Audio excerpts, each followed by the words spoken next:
Nous avons vu la situation globale et la situation en utilisant la table à pivot. Vous avez la possibilité de faire des exports dans différents formats, particulièrement en Excel, ce qui peut être très agréable ensuite pour ajouter de la documentation aux factures. Vous voyez que le système est en fait extrêmement simple et souple d'utilisation. Maintenant, vous avez vu qu'il y avait une situation en cours.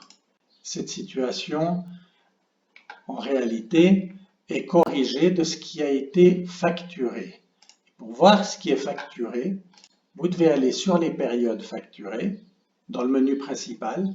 Vous voyez qu'ici, il y a une période que nous avions déjà facturée et pour laquelle toutes les activités et les montants sont gelés. On peut décider de voir plus en détail ce que ça concerne, ou on peut, le cas échéant, détruire cette ligne si on souhaite que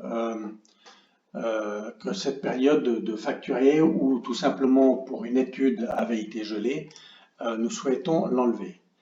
Créer une période facturée est extrêmement simple puisqu'on va sur le client, on regarde dans quel type de mandat. Alors, veut-on facturer pour la totalité? Oui.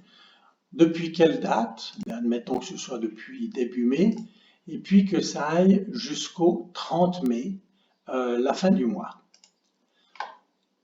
On ajoute ensuite cette période et le système nous l'affiche ici avec les possibilités qu'on a vues tout à l'heure. Si on va maintenant dans la situation du tableau de bord et dans les graphiques, on voit qu'il y a une situation globale, une situation active, et on voit une petite modification dans la situation active. Je rappelle qu'en allant dessus, on voit ce qui doit être facturé, 540, le nombre d'heures, 4h30, alors que là, on est à 6h30 et qu'il y avait 815 à facturer avant, donc c'est ce qu'il y a depuis le début du mandat à facturer. Ici en bas, on voit ce qui a été facturé pour quel client par un collaborateur.